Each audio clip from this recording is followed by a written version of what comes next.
well, you got to let something go in order for something else to come in. And girl, I don't know if I told you. I think I might have told you I was going to tell you this story. So I'm going to tell you this really quick. So in 2019, going into 2020, I went to go do a podcast interview in Newport News. Did I tell you this story? Mm-mm. And when I left, mind you, it's watch night service. So I'm trying to get to church. And so I leave out thinking I know where I'm going, girl.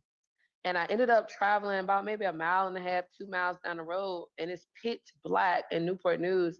And I'm like, okay, none of this look familiar. I need to turn around. So I go to a place that it looks clear for me to turn around. Girl, I end up getting stuck in the mud. I'm in my 15 passenger van. It's me, my daughter, and my little cousin. My daughter's like maybe 14 at the time. No, she's not even 14 because I hadn't met my significant other. My daughter's like 12.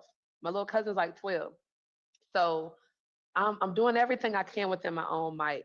You know, I'm trying to maneuver the van. I'm going in reverse. I'm going in forward. I'm trying to get this van out, girl. It don't matter what I'm doing. I can't get this van out of the mud. Okay, so then I try to call somebody, but my phone service is like out. Like I'm in an area where I'm in a dead zone. So I'm like, okay, trying to keep my cool. So I see some magazines in the back of my van from a vision board party. And I said, okay, I'm going to put the magazines down under the tires to create some traction. Okay. Not even thinking they're glossy.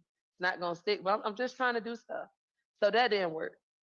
So I tell my daughter, I said, I want you to get in the driver's seat. And when you hear me hit the window, I want you to hit the gas.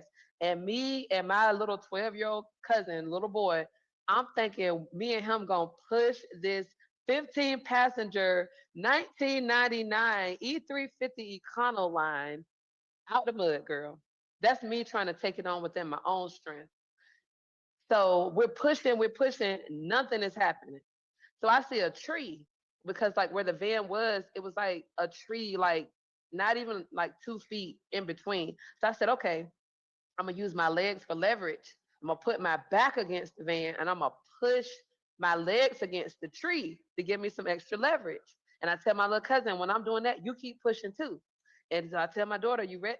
Girl, why when I went to go push, my feet went straight through the tree because it was dry rotted. So at this point, I'm like, okay. So my daughter was just like, let's ask for help. So we started blowing the horn, we started flashing the lights. Mind you, it's cars going by, but nobody's stopping. So every time we see a car, we start blowing the horn, flashing the lights. Nobody's stopping. We do this for like 20 minutes. So at this point, my daughter's like, mind you, let me back it up. The previous weekend, I had took them to church, to children's church, and all of them, oh, I don't like that. I don't think that this is real. These people don't know what they're talking about, and da da da da. And I'm like, well, you don't think what's real? And they asked me, how do I know God is real? And I said, well, I know God is real because I got my own relationship with Him. It's like stuff that I've talked to God about that nobody else knows about other than me and God. So that's how I know. So coming back to this situation, my daughter's like, I'm getting afraid. She was just like, why is nobody helping us? In retrospect, because in the moment I didn't think about it, I just said, well, don't worry about it. God gonna send us help. Don't worry about it. So another car, like a car comes by and then a truck. And when the truck comes by, they go by, but then they stop. So they pass us, but then they stop. So when they stop, I roll my window down and I yell out, I said, hello, I'm stuck. Because I wanted to let them know. Because like I saw children, like I saw them turn their light on. I saw little heads bouncing around. So I'm like, oh, this is somebody with children. So I wanted to try to disarm them that it wasn't nothing crazy going on.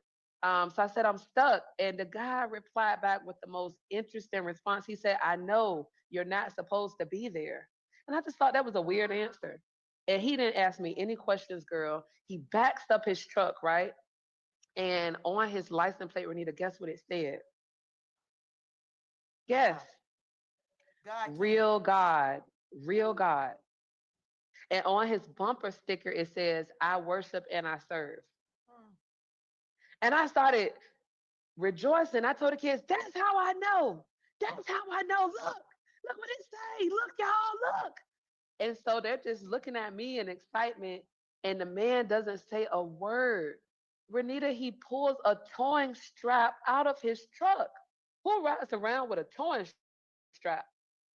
Now, like I told you, in retrospect, it came to me that all those cars that I was blowing at and honking at, they were cars. They didn't even have the capacity to pull this 15 passenger van out of the mud anyway. So even if they would have stopped, the most they could have done is maybe call somebody, but they couldn't even have helped me. But I didn't think about that until retrospect. But here's this man with this truck, with a towing strap in his truck. Girl, he hooks me up. All he says to me, this is the only conversation he gave me other than I know you're not supposed to be there. He says, when I give you the signal, I want you to hit the gas. That's all he say. So he hooks me up to his truck. He blows his horn to give me the signal. Girl, within seconds, he pulls me right out of the mud. So I thank him, and he's like, well, I gotta go. And I gave him my card. I said, well, please, I want to bless you. Please, let me bless you. He said, no, I just wanted to help you. God told me to help you. I said, okay, well, take my card. If there's anything I ever do for you, you let me know. So he ends up calling me later, and that's a story for another time. But to finish this story, as I'm driving home, sis, God just starts to minister to me and tell me, I had to bring you out here in the middle of the dark in a place that you weren't familiar with to remind you that there's not anywhere that you could ever go that I won't be with you. But the other part of it is, I had to show you tonight that you weren't just stuck in the mud tonight. You've been stuck in your mind for a long time because you're always telling people about how good I am, and you're always telling people about how I can do exceedingly and abundantly more. And you know that I can, but you don't believe it for you. That's what he told me. You don't believe it for you. And so I had to bring you here tonight to show you and to remind you that I got you. And you're not just stuck in the mud, you're stuck in your mind. And I need you to get unstuck because I got some big things that I want to do through you, for you, and to you. But I can't do it as long as you keep your mind stuck. And so I need you to hear me. I need you to stay in communion with me because next year I want to do something big for you.